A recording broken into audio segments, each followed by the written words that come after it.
Hello guys, what is up? Is Ro here. The conference championship is here against the Kansas City Chiefs. If you guys enjoyed this video, please be sure to drop a like. Don't forget to subscribe. We here on this grind. As you can see by Josh Allen's stats, he has 48 touchdowns, 32 interceptions, and 5,400. He 5,400, 5,048 yards on the season, which is going to be the finale, sadly. So we're still running the Cleveland Browns playbook, and I decided to try and run some of the. No, this is out of the Cleveland Browns playbook. Now, maybe thinking why I'm running this playbook. It's just for a little bit of fun and trying to get this a W. And this is the most important game I ever played so far, because it is one of the most electrifying playbooks I have ever used. And it's one of the most important playbooks I have ever seen. Now, you're going to be realizing why I like this playbook, and also learning some new things out of the playbook. And before every single game, and what playbook I want to use is that, and as you can see right there, I motion, and I realized this was a single back, like set, or like a pistol formation. As you can see right there, Randy Moss running, and right there, that's Michael Thomas. So this formation actually is in use. And as you can see right there, Michael Thomas gets his first rushing touchdown of the game. And look at him having a good time. Yep. So I think this is out of the Cleveland Browns NFL playbook. I'm gonna leave some other playbooks, or other different series. Excuse me. That I recommend. Excuse me. Using. I think that certain playbooks. I think that we can do. I think all the playbooks that we use are pretty incredible, pretty amazing. And if you guys do enjoy, please be sure to drop a like. I know I say that every single time, but it really means a lot to me. I plan on using different kinds of playbooks from now on, especially on the new series I am coming up with, along with the relocation franchise on Matchway 5. Lots of different playbooks I'm going to be using, different playbooks I want to use, and all of that great stuff. So that way I can be like, you know what, this is actually a good playbook, this is not bad. Also for the relocation franchise, I'm going to be doing sliders, so that way we can actually have a really interesting season for us. And what I'm actually going to do for the QB1, which is going to be a lot different for you guys, is that I'm actually not going to play every single game. I know that sounds like a lot, but you're going to have to bear with me. I recorded so much of the QB1 franchise that I'm not actually going to show every single game. Well, for the storyline, for the first part, I am going to show, but certain games I'm actually going to delete for certain reasons. I am going to feature losses because that's one thing, but another thing is I don't want you guys to learn and how insecure I guess that's the premise. Because I am insecure, I am everything, this and that. And you guys, you have to understand what I'm going through. You have to understand what playbooks I'm using, this and that, all of that great stuff. So that way I'm like, okay, this playbook can actually work, or this play cannot actually work. As you can see right there, Devin Hester gets the reception. So if you really want some context, I'm gonna have to give you some context right here and there. I think that this playbook can actually work in so many different areas that I think, I don't know, like right here. That was an incomplete pass. I realized that certain playbooks, like when you use the far and near formations, they don't usually work out as much because of the fact that when you go up against certain teams, for example, the Kansas City Chiefs, their like defensive line and linebackers are like so like they attack so well. That's the problem when I had running like one play every single time. Is that if you run one play every single time, like and you saw in the last video, the Steelers secondary is a lot like kinda worse. As you can see, I missed the field goal with Jay Sanders. That was really heartbreaking to me because that was the most upsetting thing. And here we are against Patrick Mahomes. So with with his core, Tyreek Hill, Sammy Watkins, um all of the group, Travis Kelsey.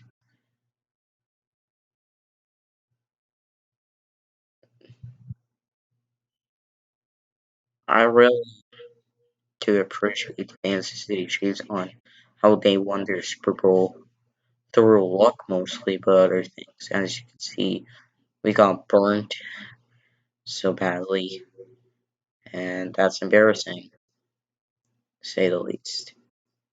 So, like, I have to understand, I actually have to learn, I actually have to do whatever it takes to be successful. Also, I am going to make some TikToks for tomorrow, so, like, be sure to be ready. If you guys are ready, please be sure. So, we have the ball, and we're going to return it, and we already did. So, we cut forward to a little bit this part, which is 21-14. Um, the reason why I've been cutting a lot of footage out is because the video would have been 30 plus minutes, I guess. But the only problem is that I hate it. I hate it, but I love it. So, as you can probably tell, I'm going to be running for formation with some variables. So I might block, I might like put like the guy into single back, it doesn't matter. But what does matter is that J Moss is in the end zone for the touchdown. And look at his dance. Yay! And as you can see right here, I might as well do a fake. And it doesn't work. So it's now 27-14. Which you might think is like, it's reasonable. It's not reasonable in this case because, like, even if, okay, they were to score a touchdown and all of that stuff, it wouldn't work. Like, they would have to score 2 field goals and then a touchdown by that math, basically, in order to tie the game. And as you can see, it's not gonna work. It won't work in my idea, in my opinion, because like I think it's pretty stupid. I really think it's pretty stupid. So like, it is not gonna be hard. It's not gonna be easy. But like, man, it really sucks. So here is what I'm doing. I basically am doing adjustments right here, and I am basically doing it to where uh for cornerback matchups, I do it by overall. Ball and air defense, it's balance.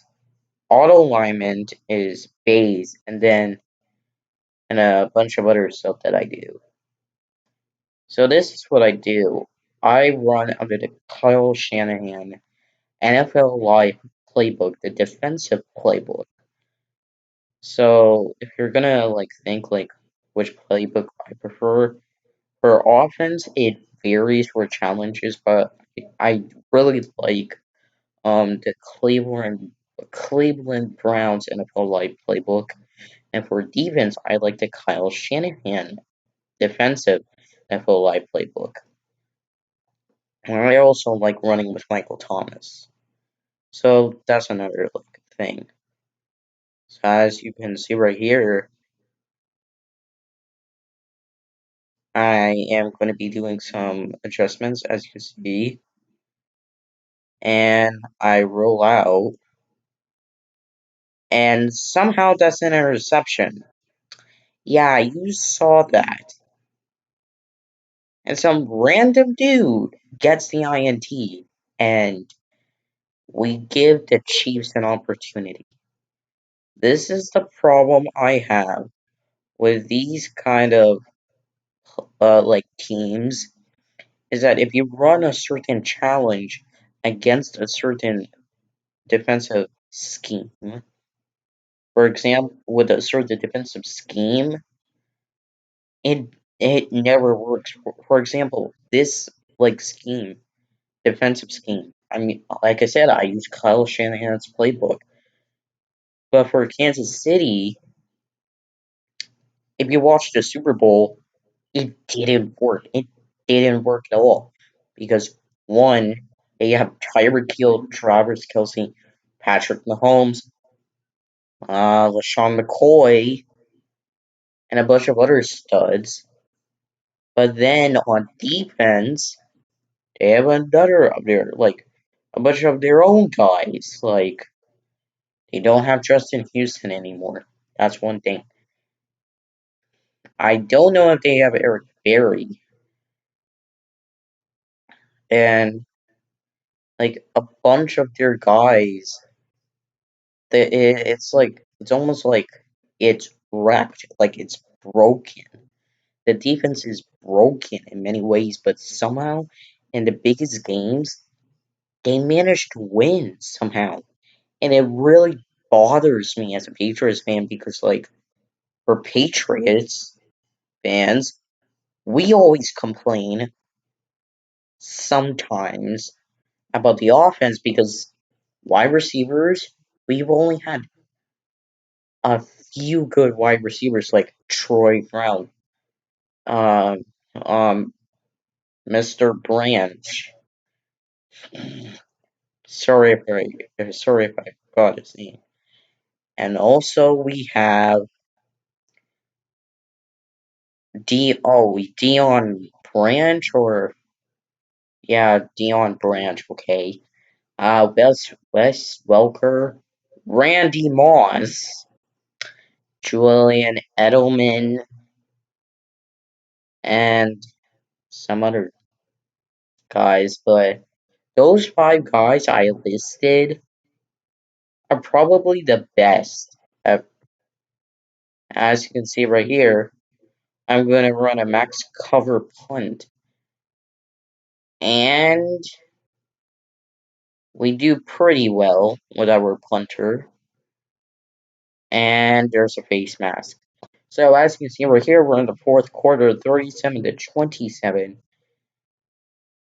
And you're going to notice something that I'm always scared about, being EA now. This was my first try on running this scheme that I tried to use. And first of all, obviously it was unsuccessful in many ways because of the fact that I am the guy who would blow games, certain games and stuff like that. But if you're gonna look at my QB1 franchise for the new series and also my Madden 25 retro, no, Randall Cunningham retro Madden 25 career mode, that's a lot to say. Anyway, you're gonna notice that I've lost games. which I'm going to learn as the stuff has progressed. Also, what I'm going to do for both series, so I'm not going to feature a lot of games. And for the off-season portion, if I want to leave a certain team who doesn't really want to work out with me, I am basically gonna uh what you call it, not participate and not work out. So that's what's gonna happen. And it's not hard by any means, and also it's not easy, but you're gonna have to understand in the long run that I want to succeed in this franchise. And this is what we're doing. Another thing, guys, I've just learned from my friend, um, Instagram, no, TikTok is gonna be banned on August the 1st. Now, by the time you're watching this, it probably might have been banned. So, here is the idea that I might do for, I don't know if I want to use a VPN because VPNs cost a lot of money. I might try, and I'm gonna say this with a heart. I don't know if it's gonna be a temporary ban. It might be a temporary ban. Who knows? But at the end of the day,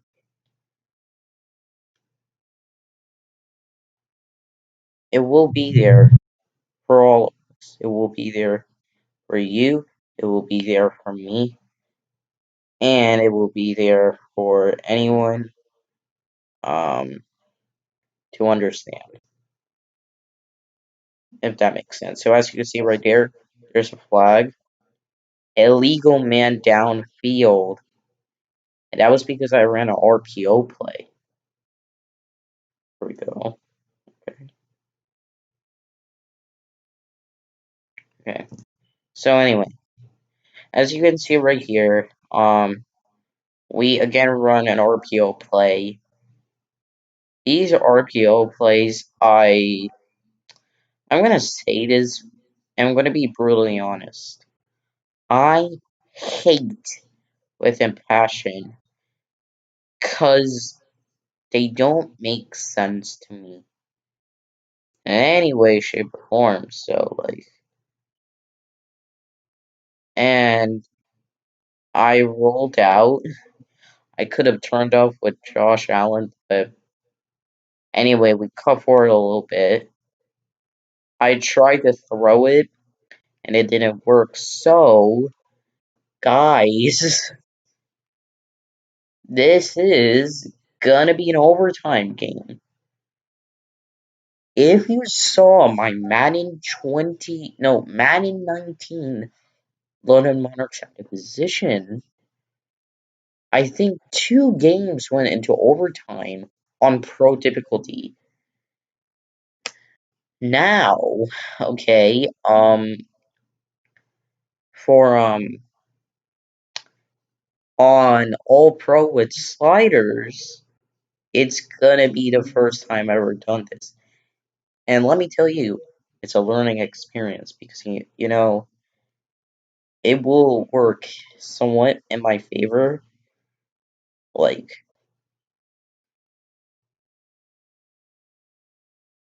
it will work, I hope. And my main goal is to understand how overtime works, so that way I can do a strategy. Excuse me. So the way I see it is that it's like overtime is basically like a competition in a way. Initially, for the overtime rules in the playoffs, no, overtime rules were never existed basically in the OG NFL, because there was no need. I think one time, I don't know this, like, Super Bowl 51, we all know it went into the first overtime. The Patriots won from a 28, from a, okay, they came back and won the game. Now, here is the thing, okay? I'm gonna say this with all of my heart. This is kinda and not really a comeback in a way because we were going back and forth. I made some mistakes on my end by throwing some picks. They made some mistakes on their end for doing some picks, and as you can see right here, I basically go in this type of formation, and it didn't work. So I knew I had to take some risks. So we do some strategic thinking and stuff like that. I roll out with Josh Allen, and I escape because I knew this for a fact that I was going to fumble. So here is what I did. Like, I go into formation, I go into the far formation, and I decide to run the ball as much as I can and find those gaps and create something. I was doing it on true clock because I wanted to waste as much time as possible in order to at least try to get a touchdown. Now, here's the problem. In OT, in the playoffs, because they're very different in actual, like, in regular season matchups, that you cannot have a tie. If you, for some reason, you do, it doesn't make sense at all. And this is what the problem is with. I suck at icing. So basically, what I do is run a fake. And you probably know this. And as you can see, it disappears. And Brett Hundley, no, Josh Allen gets it. And Damian Williams hasn't been doing well, which was our main focus, along with our some of our other main goals was that to stop the passing attack, stop the rushing attack, and make sure that our defensive linemen were doing well. So those were our main goals from the beginning, and actually worked pretty well, as you saw throughout the game and everything. But what didn't work, and this is where it actually pissed me off, was that I did not understand what we were doing at this point because I felt like we were going to lose, we were going to do this and that, we were going to mess up. Then I realized we make comebacks. Madden 19. Remember that one time that the Monarchs made a comeback against the Bengals for some reason? Yeah. This is where I'm like, okay, maybe we can get something off our chest and learn something new. So this is what I start doing. I try my very best. But then I realized if I chew a little bit of clock, maybe we can go to double overtime. That was my actual plan because, and it was a very stupid plan, by the way, because the Chiefs could actually get a chance. Because after the first attempt of of the two teams, it goes into sudden death. Whoever scores wins. Now, after Super Bowl 53, there was a proposed rule change where I have to give credit to the Chiefs owner that they said that if you score a touchdown, you should be given the opportunity. Like how if you were to score a field goal, you would be given an opportunity. It would actually make sense. But the rule change was never implemented, which didn't make sense because, one, if you score a field goal, it would give an opportunity, but if you score a touchdown and you're not given an opportunity, it doesn't make sense. So, here we are. We're obviously going to score a touchdown on our second attempt with Bo Jackson doing the man he's doing, and you're going to notice something. So, I wait out the clock. Now we're in double overtime, and check that out. 7-23-7. That's how many points we scored. Now for Chiefs, it's 7-10-3-17. So now I go into the far formation, and they adjust their defensive lineman to go like a little bit inward. They pinched, and here we are. It's now 4th down and 2. Raul is going to probably do something a Raul. So we go out in the gun, or I think shotgun formation. I block Michael Thomas and Travis Kelce. So then Josh Allen trucks his way into the end zone for the touchdown, and you have a double overtime AFC Championship win for the Toronto Mounties. To me, there have been few times that double overtime has happened, and only once triple overtime has happened. In this scenario, this is the first ever double overtime. Excuse me. A double overtime game has happened in the championship game. I'm gonna have to tell you guys, we're going to the Super Bowl. Anyways, guys, thank you all so much for watching. Y'all are legends in my book, and as for me, I'll see y'all in the next one. Peace.